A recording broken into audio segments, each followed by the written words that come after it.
जय शिवराय. शेतकरी बांधवांसाठी एक जबरदस्त आणि आनंदाची बातमी. जे शेतकरी 2020-2022 पासून त्यांच्या थकीत पीक विम्याच्या पैशांची वाट बघत होते, त्यांची प्रतीक्षा अखेर संपली आहे. हो, सरकारने जुना अडकलेला पीक विमा खात्यात जमा करायला सुरुवात केली आहे. पण हे पैसे का अडकले होते, तुमच्या खात्यात आले की नाही हे मोबाईलवर घरबसल्या कसं तपासायचं आणि यासाठी सगळ्यात महत्त्वाची अट कोणती आहे, या सगळ्या प्रश्नांची उत्तरं आज आपण जाणून घेणार आहोत. आणि अशीच उपयुक्त माहिती हवी असेल तर आपला महायोजना चॅनल लगेच सबस्क्राईब करा आणि हा व्हिडिओ शेवटपर्यंत बघा, कारण मध्येच आपण एक अत्यंत महत्त्वाची माहिती देणार आहोत जी तुम्हाला खूप उपयोगी पडेल. चला तर मग सुरू करूयात.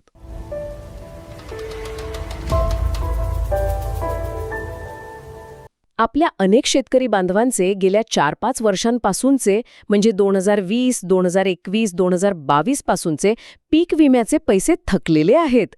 आता अचानक हे पैसे मिळायला सुरुवात झाली आहे. यामागे नेमकं काय घडलंय? अगदी बरोबर. माझ्या अनुभवातून सांगते, ही एक मोठी दिलासादायक गोष्ट आहे.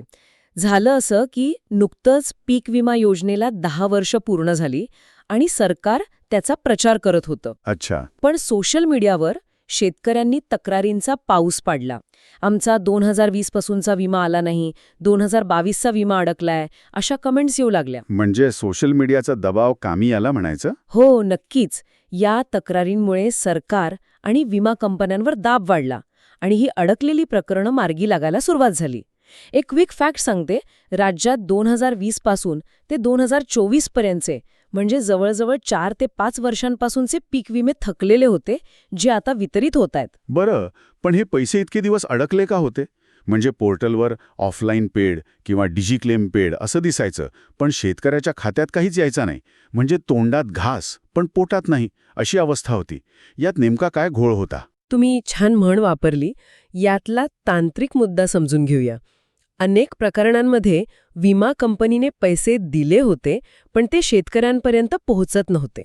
अच्छा, म्हणजे कंपनीकडून पैसे गेलेले होते. हो, पण पुढे अडकत होते. याची मुख्य कारणं होती, एक तर शेतकऱ्याचा आधार कार्ड बँक खात्याशी जोडलेलं नसणं. ओके. किंवा व्हेरीफाय झालेलं नसणं. दुसरं कारण म्हणजे जमीन सामायिक नावावर असणं. आणि तिसरं, दुर्दैवाने शेतकऱ्याचा मृत्यू झालेला असणं. अरे रे. पण आता सरकारने ॲग्रीस्टॅक आणि PMFBY पोर्टलच्या माध्यमातून शेतकऱ्यांचा सगळा डेटा आधार कार्डसोबत लिंक आणि व्हेरीफाय केला आहे. त्यामुळे हा मार्ग आता मोकळा झाला आहे. वा, म्हणजे तंत्रज्ञानाने मदत केली. एक मिनिट, तुमच्या गावात अशी समस्या आहे का? कुणाचा विमा असाच अडकला आहे का?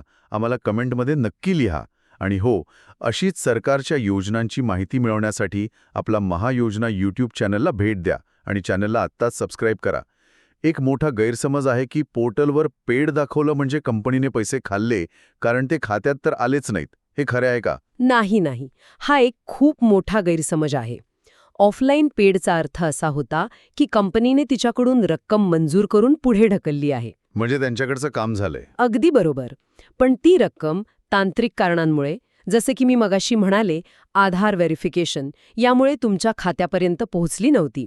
आता DBT म्हणजेच डायरेक्ट बेनिफिट ट्रान्सफरमुळे पैसे थेट आधार लिंक असलेल्या खात्यात जमा होत आहेत. त्यामुळे हा मधला अडथळा दूर झाला आहे. हे लक्षात ठेवा, म्हणजे पुढे त्रास होणार नाही. वा, भारी माहिती दिलीत. आता सगळ्यात महत्त्वाचा प्रश्न. सामान्य शेतकरी स्वतःचा थकीत विमा आला की नाही हे घरबसल्या कसं तपासू शकतो? कृपया सोप्या भाषेत एक एक करून सांगा. नक्कीच. सविस्तर बघूया. ही प्रक्रिया खूप सोपी आहे. पहिलं म्हणजे पोर्टलवर जा. तुमच्या मोबाईलमध्ये गुगलवर PMFBY असं सर्च करा आणि सरकारच्या अधिकृत वेबसाईटवर जा. Okay, PMFBY. हो. दुसरा, तिथे फार्मर कॉर्नर नावाचा पर्याय दिसेल. त्यावर क्लिक करून तुमचा मोबाईल नंबर टाका. तुमच्या मोबाईलवर एक OTP येईल, तो टाकून लॉग इन करा. सोपं आहे. तिसरं, लॉग इन झाल्यावर तुम्हाला वेगवेगळ्या वर्षांचे पर्याय दिसतील. तुम्हाला ज्या वर्षाची माहिती हवी आहे, उदाहरण 2022, ते निवडा. म्हणजे ज्या वर्षाचा विमा बघायचा आहे ते वर्ष निवडायचं. बरोबर. आणि चौथं म्हणजे स्टेटस तपासा. तुमच्या पॉलिसीची सविस्तर माहिती समोर येईल. तिथे तुम्हाला किती रक्कम मंजूर झाली, ती कोणत्या तारखेला, म्हणजे समजा 17 फेब्रुवारी 2026ला जमा झाली, कोणत्या बँकेत आणि कोणत्या अकाउंट नंबरवर जमा झाली, ही सगळी माहिती स्पष्टपणे दिसेल. हे तर खूपच सोपं आहे. हे लक्षात ठेवलं तर पुढे मोठा फायदा होईल. ही सगळी प्रक्रिया ठीक आहे, पण हे पैसे खात्यात येण्यासाठी अशी कोणती खास अट आहे जी शेतकऱ्यांनी पूर्ण करणं गरजेचं आहे? अत्यंत महत्त्वाचा प्रश्न. या योजनेचा लाभ घेण्यासाठी शेतकऱ्याचा फार्मर आयडी काढलेला असणं आणि तो PMFBY पोर्टलशी लिंक असणं बंधनकारक आहे. Farmer ID? हो, आणि सर्वात महत्त्वाचं म्हणजे त्यांचा आधार व्हेरिफिकेशन पूर्ण झालेलं असावं.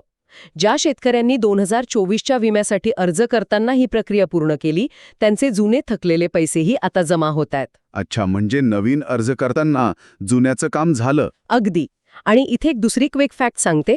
जेव्हा पैसे जमा होतात तेव्हा पोर्टलवर तुम्हाला UTR नंबर सुद्धा दिसतो. UTR number? हो, जो तुमच्या बँक व्यवहाराचा पक्का पुरावा असतो. भारीच की. ही माहिती ऐकल्यानंतर तुम्ही तुमचं आधार व्हेरिफिकेशन तपासणार का?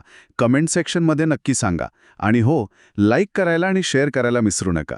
तर आज आपण पाहिलं की शेतकऱ्यांचा अनेक वर्षांपासूनचा थकीत पीक विमा आता खात्यात जमा होऊ लागला आहे. पैसे अडकण्यामागे आधार व्हेरिफिकेशनसारखी तांत्रिक कारणं होती आणि मोबाईलवर PMFBY पोर्टलद्वारे आपलं स्टेटस कसं तपासायचं याची सोपी पद्धतही आपण शिकलो. हो, आणि एक गोष्ट लक्षात ठेवा, सरकार योजना आणते, पण खरी ताकद तुमच्या हक्कासाठी जागरूक राहण्यात आहे. आपली कागदपत्र आणि माहिती अचूक ठेवणं हे आपलं काम आहे. जागरूक रहा आणि योजनांचा लाभ घ्या. एकदम बरोबर. तुम्हाला महाराष्ट्र व भारत सरकारच्या योजनांविषयी सोप्या भाषेत मार्गदर्शन हवंय, मग आपला महायोजना YouTube चॅनल तुमच्यासाठी आहे. अशीच उपयुक्त माहिती मिळवण्यासाठी लगेच सबस्क्राईब करायला विसरू नका. तुम्हाला पुढे कोणत्या योजनेबद्दल माहिती हवी आहे हे आम्हाला कमेंट करून नक्की सांगा. हो, नक्की सांगा. आणि अधिक माहिती आणि थेट संवादासाठी आमच्या WhatsApp आणि Telegram ग्रुपमध्ये नक्की सामील व्हा. लिंक डिस्क्रिप्शनमध्ये दिली आहे. आणि हा व्हिडिओ आपल्या गावातल्या WhatsApp ग्रुपमध्ये जरूर फॉरवर्ड करा, जेणेकरून माहिती सर्वांपर्यंत पोहोचेल. आपणही कोणाची तरी मदत करून आशीर्वाद कमवा. व्हिडिओ कसा वाटला कमेंट करून नक्की कळवा. आवडला असेल तर तो इतरांनाही जरूर शेअर करा. तुमचा विमा आला असेल तर तेही कमेंटमध्ये सांगा. आज इथेच थांबूया. लवकरच भेटू पुढील भागात. धन्यवाद. जय महाराष्ट्र.